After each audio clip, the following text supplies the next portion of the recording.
Today, I want to discuss jobs and how you're valued by your employer. Or if you are an employer, how you value your employees. Because for a long time, it has felt like the employer has held all the cards. You should feel grateful for having that job. And when that dreaded yearly appraisal comes round and you could be left feeling a little unwanted, useless, or even taken for granted. But hey, you are lucky to have that job, so book your ideas up. But times have changed since then. More and more people are questioning why they should be making money for somebody else, and they also want greater flexibility within their own work life. The tables have been turned, and employers are lucky to have their employees that want to stick around, not the other way around. So when I came across a recent study from West Monroe Partners that showed that despite the tightening labour market that should be making companies sweat about how to convince their skilled workers to stay on board, most of those surveyed ranked employee engagement towards the bottom when asked about their company's top 10 priorities. And it didn't even make the cut for 10% of the respondents, which is quite alarming. So what's it going to take for companies to realise that they can't take their top talent for granted, or indeed any of their employees? Because in a competitive labour market like this, the employee experience is arguably the new customer experience. It's time for companies to figure that one out.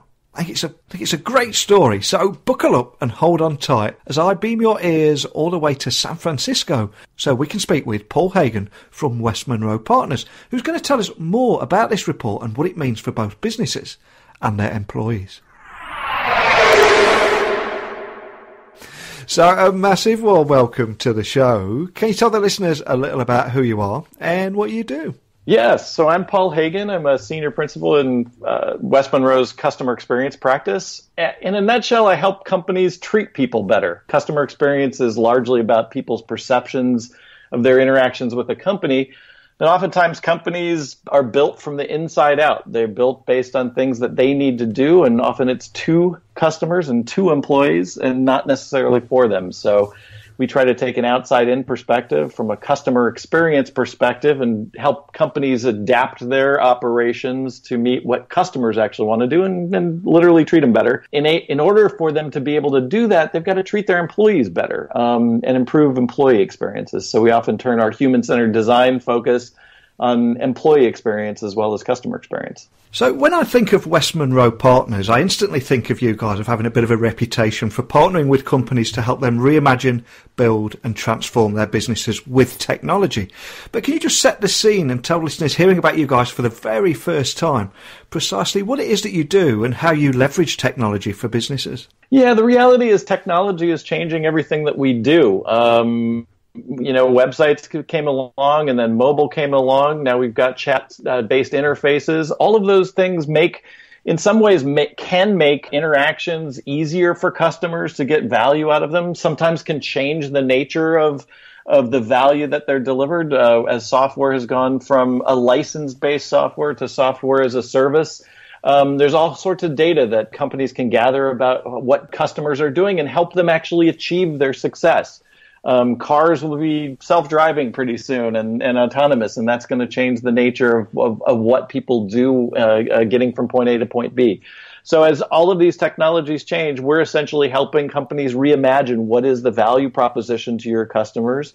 How can you use technology to make life easier and deliver more value? So that's essentially what we're doing is helping companies navigate, all of those waters. And sometimes that's overall in the products, and sometimes that's internally through the processes. Now, there is an increased competition for tech-skilled talent out there, especially in areas such as blockchain or AI. They immediately spring to mind.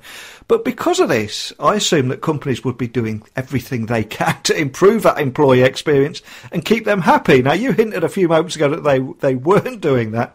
And when I recently read your report, it does tell a very different story. So can you tell me a little about the story behind that report and what you learned? Yeah, so we've known for a while that there's an intersection between the employee experience, employee engagement, and customer experience or customer engagement. And so we thought, let's go dive in and find out how companies are doing. And you're absolutely right. There's a tremendous competition for talent, particularly in certain areas. But more broadly, there's a competition for customers out there.